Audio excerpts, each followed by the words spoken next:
नमस्कार, आप देख रहे हैं N24 न्यूज गुजरात। सूरत शहर में तापी मैया का जन्म दिवस के शुभ अवसर पर जिला कांग्रेस समिति के सभ्यों द्वारा तापी सफाई अभियान कार्यक्रम आयोजित किया गया। सफाई अभियान में बड़ी संख्या में लोग शामिल हुए थे। तापी नदी में केमिकल युक्त पानी छोड़ने की भी बात सामने आई है। तापी नदी सफाई अभियान दौरान ज्यादा मात्रा में मृत मछलियां भी दिखाई दी। समग्र सूरत जिला कांग्रेस समिति के सभ्यों द्वारा समग्र सूरत वासियों को तापी मैया के जन्मदिन की शुभेच्छा दी। N24 न्यूज गुजरात की ओर से जिनका स्मरण करने से ही पुण्य मिलता है, जो संपूर्ण दक्षिण गुजरात की जीवन धारा है, उन तापी मैया को जन्मदिन की हार्दिक शुभकामना। उसी के साथ N24 न्यूज गुजरात के सभी दर्शक मित्रों को नम्र अपील है कि कृपा करके तापी मैया हमारी जीवन धारा है, जिसे कचरा फेंक कर और खराब पानी डालकर प्रदूषित ना करे।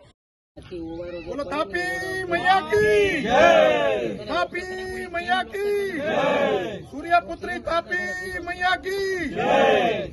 તાપી મૈયાનો પ્રાગટ્ય દિવસ છે અને આજના આ ખૂબ પવિત્ર અને પાવન દિવસ છે, તો હું સુરત શહેર જિલ્લા કોંગ્રેસ સમિતિ વતી તમામ સુરતીઓને હું શુભકામના પાઠવું છું।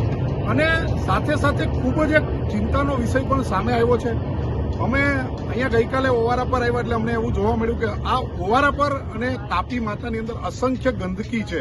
કારણ કે આપણે આને જ્યારે માતા કહેતા હોઈએ અને સુરતના શહેરીજનો માટે આ લાઇફલાઇન જીવાદોરી સમાન આ તાપી મૈયા છે અને ખૂબ જ પારાવાર ગંદકી છે।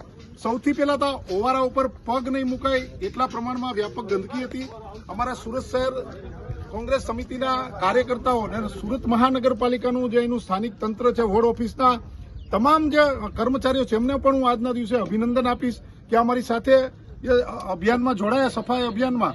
અને આ જે ઓવારો છે એમને સરસ મજાનો સાફ કર્યો છે। માત્ર ઓવારો સાફ થયો છે, પણ ખૂબ સાથે સાથે ચિંતાનો વિષય છે કે અસંખ્ય જે માછલીઓ છે એ આ પાણીની અંદર હાલના તબક્કે પણ મરેલી છે। એટલે આપણા ઘરે આ તાપી નદીમાંથી પીવાનું પાણી આપણા ઘરે આવતું હોય તો શાસકો અને આપણા માટે ખૂબ ચિંતાનો વિષય છે।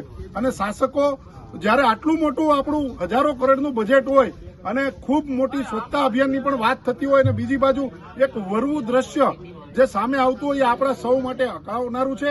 અને આજના દિવસે અમે સુરત શહેર જિલ્લા કોંગ્રેસ સમિતિ વતી અહીંયા તાપી મૈયાની આરતી કરવાનો કાર્યક્રમ અહીંયા રાખેલો છે અને એના ભાગરૂપે અહીંયા અમે સફાઈ અભિયાન અને સાથે સાથે એક આરતીનો પણ કાર્યક્રમ કર્યો છે। પણ સાથે સાથે આવનારા દિવસોની અંદર સુરત મહાનગરપાલિકાનું તંત્ર અને ભાજપ શાસકોને અમે જગાડવાનું કામ કરીશું અને સુરત શહેરની જનતાને પણ કહીએ છીએ કે આપ આમાં અમને સાથ અને સહકાર આપો। આપણી સૌની સહિયારી જવાબદારી છે। આપ જ્યારે અહીંયા કોઈ ધાર્મિક કાર્ય કરવા માટે આવો ત્યારે આની અંદર કોઈ પણ વસ્તુ ફૂલથી લઈ અને કોઈ વસ્તુ આની અંદર પધરાવો નહીં।